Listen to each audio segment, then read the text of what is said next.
আসসালামু আলাইকুম এভরিওয়ান। আমরা প্রত্যেকেই রান্না করে খেয়ে থাকি। সেই রান্না এক একজনের রান্না এক এক রকম কেন হয়? মাত্র 2-3টা টিপস ফলো করে আপনি রান্নাটা করলে রান্না হবে আপনার সেরাদের সেরা রান্না। আর সেই টিপসগুলোই আজকের রেসিপিতে আপনাদের জন্য থাকছে। বন্ধুরা, আমি আপনাদেরকে আজকে নদীর একটা মাছ রান্না করে দেখাবো। এই মাছটা জ্যান্ত অবস্থায় একদম হলুদ থাকে এবং মাথার দিকে কয়েকটা লম্বা দাড়ির মতো থাকে। তো সেজন্য আমাদের এলাকায় এই মাছটাকে রামসোস মাছ বলা হয়। আর ঢাকাতে এসে আমি এটাকে তাপসী মাছ নামে চিনি।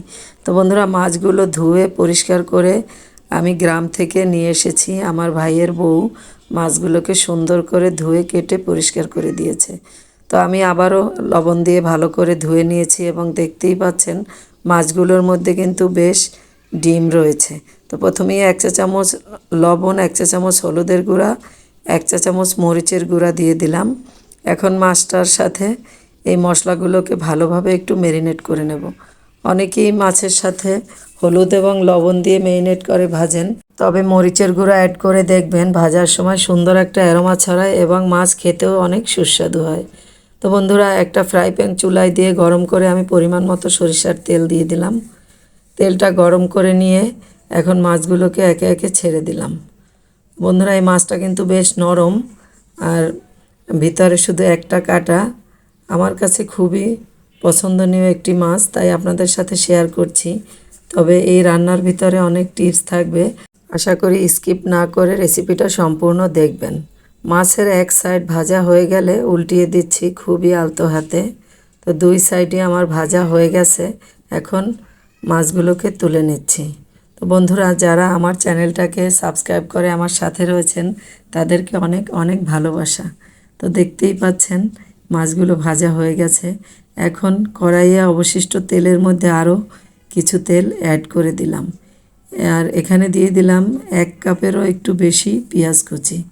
বন্ধুরা, পেঁয়াজ যত মাছ ভুনার মধ্যে ব্যবহার করবেন ততই মশলা হবে এবং খেতেও ভালো লাগবে। আর তেল আমি আপনাদেরকে পরিমাণ বলবো না, যেহেতু সরিষার তেল অল্প লাগে। সয়াবিন তেলে রান্না করে আপনারা আপনাদের পরিমাণ মতো দিয়ে দিবেন।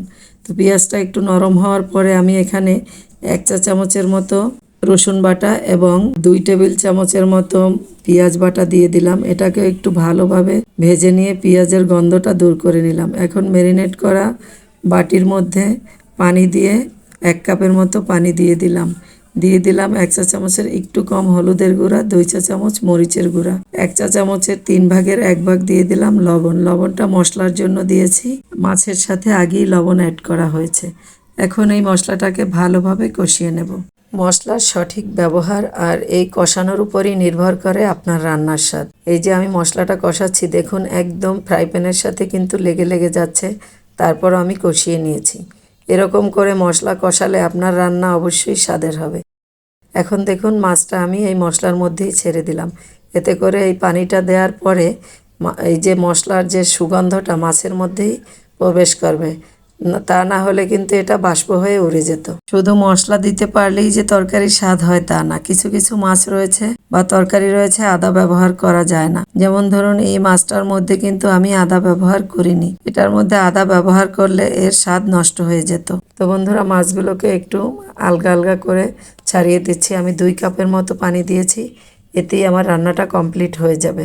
বন্ধুরা, এখনও যারা আমার চ্যানেলটাকে সাবস্ক্রাইব করেননি, আশা করি সাবস্ক্রাইব করে আপনার বন্ধু বানিয়ে পাশে রাখ। যারা আমাকে লাইক কমেন্ট করে এবং ভিডিও দেখে সহযোগিতা করছেন তাদের সবাইকে আন্তরিক মোবারকবাদ ও ভালোবাসা। মাছের ঝোল শুকিয়ে একদম কষা কষা হয়ে গেছে। এখন একটু হাতলটা ধরিয়ে ঝাঁকিয়ে চুলাটা বন্ধ করে দেব। আমার রান্না কমপ্লিট।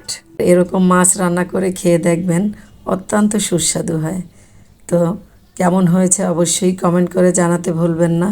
আজ বিদায় নিচ্ছি। আল্লাহ হাফেজ।